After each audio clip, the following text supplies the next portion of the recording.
Theorem number 3, chapter number 12। इसके अंदर हमने प्रूव करना है अगर कोई ट्राइंगल है A B C for example, और भी कोई नाम हो सकता है, सिंपली एक ट्राइंगल है, उसकी 3 साइड्स हैं, हर साइड के राइट बाइसेक्टर्स हैं। हमने प्रूव करना है कि तीनों जो राइट बाइसेक्टर्स हैं वो कंकरेंट हैं। मतलब ये हुआ कि तीनों एक ही पॉइंट से पास करते हैं, वो उनका पॉइंट ऑफ है कंकरेंसी है। आइए इसको प्रूव करते हैं। थ्योरम नंबर 3 है, स्टेटमेंट है the right bisectors of a triangle are concurrent. हम पहले एक ट्राइंगल ड्रा करेंगे, उसके बाद फिर हम इसको प्रूव कर देंगे। यहां पर हम एक एक्यूट एंगल ट्राइंगल लेंगे।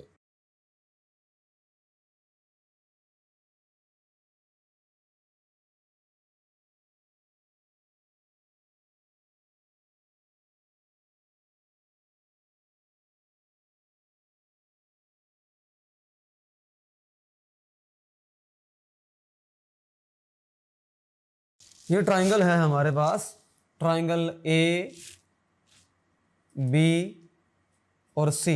हमने प्रूव करना है कि ये ट्राइंगल के जो तीनों राइट बाइसेक्टर्स हैं, यानी कि तीनों साइड्स अगर मिड पॉइंट्स कायम किए जाएं और उनमें से परपेंडिकुलर लाइंस को पास किया जाए तो ये फिर हमारे पास राइट बाइसेक्टर्स हासिल होंगे और वो कंकरेंट भी होंगे। गिवन में क्या चीज आएगी, देखें, पहला जो हमारे पास चीज होती है गिवन होता है। गिवन में ये है ट्राइंगल ए बी सी हमें गिवन है। टू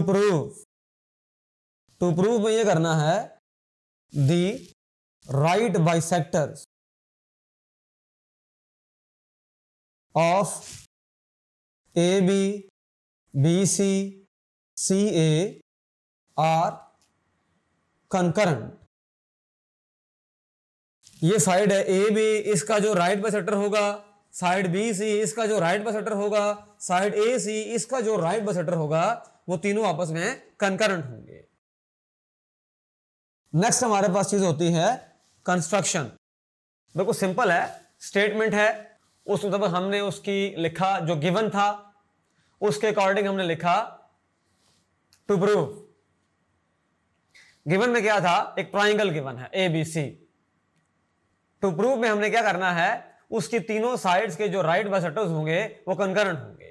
अभी हम करेंगे कंस्ट्रक्शन।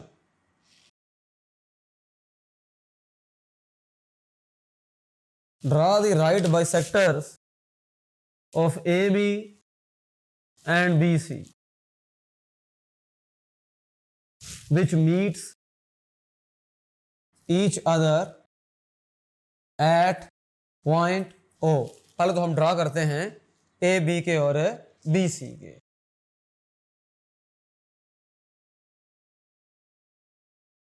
तो ये ड्रा कर दिया,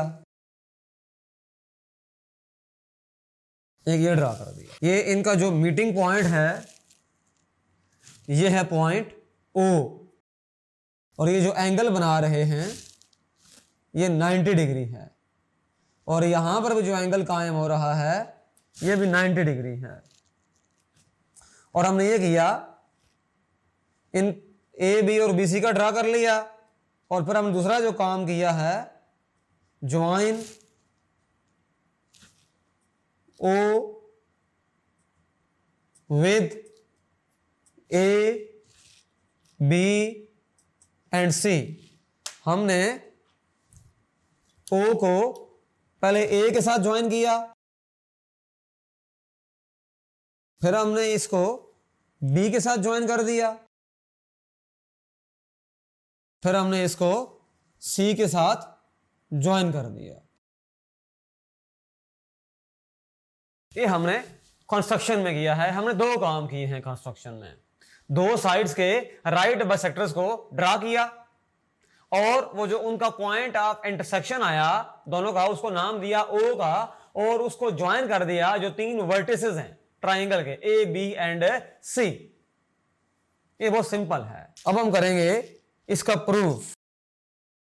प्रूफ के 2 हिस्से होते हैं, पहला है स्टेटमेंट्स एंड रीजन।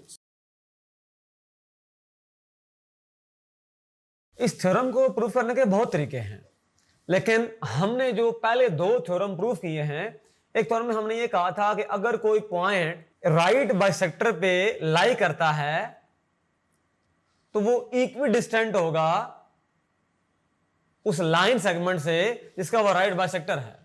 सिंपल अल्फाज में, कोई पॉइंट किसी लाइन सेगमेंट के राइट बाइसेक्टर पे लाई करता है तो वो पॉइंट उस लाइन सेगमेंट के एंड पॉइंट से इक्वी डिस्टेंट होगा।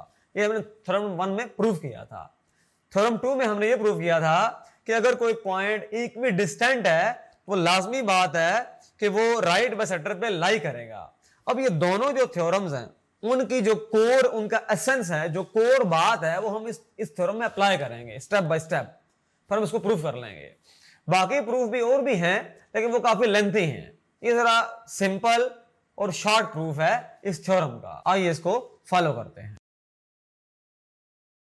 तो पहले जो हम स्टेटमेंट लिखेंगे इसके अंदर वो ये लिखेंगे, देखिए ओ ए किधर है, O A is congruent to O B. ये देखें, ये है आपका, ये है ओ, ये है ए और ये है B.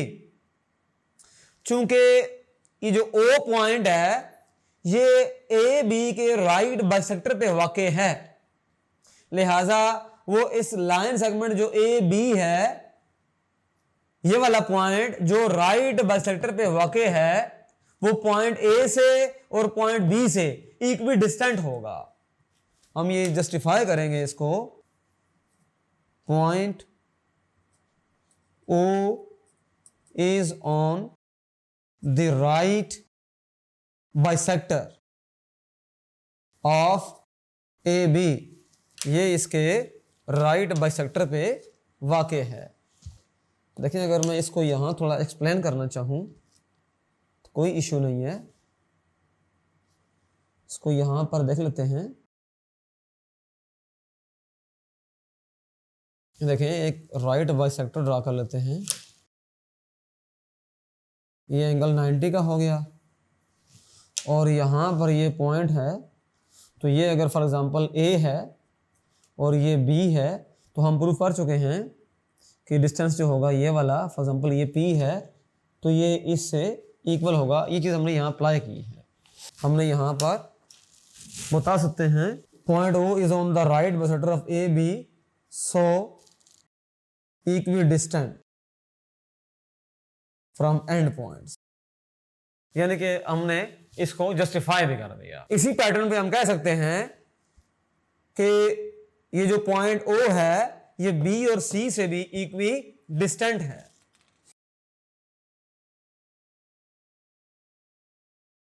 Also O B is congruent to O C. अगर मैं इसको कह दूं रिजल्ट नंबर 1, इसको कह दूं रिजल्ट नंबर 2, तो इसके जस्टिफाई करने के लिए मैं कह सकता हूं सेम एज 1, यानी कि 1 को जिस तरह हमने जस्टिफाई किया इस तरह हम 2 को भी जस्टिफाई कर सकते हैं। अब 1 और 2 को कंपेयर किया जाए अगर, तो हम ये देख सकते हैं कि O A is congruent to O B, O B is congruent to O C. तो यहां से हम ये ड्राइव कर सकते हैं कि O A is congruent to O C. तो हम कह सकते हैं यहां से O A is congruent to O C because of 1 and 2। हमने रियल नंबर्स की प्रॉपर्टीज को डिस्कस किया था चैप्टर नंबर 2 में। उसमें हमने ये पढ़ा था अगर x इक्वल है y के, y इक्वल है z के, तो x इक्वल होगा z के। तो वही चीज हमने यहां पर अप्लाई किया है। अब अगर ओ ए कॉन्ग्रुएंट है ओ सी के, अगर हम गौर से देखें ए पॉइंट किधर है और सी पॉइंट किधर है, इसका मतलब ये हुआ कि ओ असल में लाई कर रहा है राइट बाइसेक्टर ऑफ ए सी। चूंकि वो इक्वी डिस्टेंट है ए और सी से, तो कहां लाई कर रहा है वो right bisector of A C पे। तो हम कह सकते हैं this implies O is a point which is on the right bisector of AC, because हमने प्रूव कर दिया है OA is congruent to OC. Proved. This implies all three right bisectors of triangle ABC are concurrent. OA is congruent to OB is congruent to OC. ये हमने बता दी reason. चूंकि point O equi distant है A और B से, point O equi distant है B और C से, पॉइंट O इक्वी डिस्टेंट है A और C से, इसका मतलब ही हुआ कि ये तीनों के राइट बाइसेक्टर्स पे लाई करता है। और इसका नेक्स्ट मतलब ये हुआ कि तीनों राइट बाइसेक्टर्स जो हैं वो कंकरेंट हैं, यानी कि एक ही पॉइंट से पास कर रहे हैं, यानी कि वो पॉइंट O है। तो थ्योरम प्रूव्ड हो गया।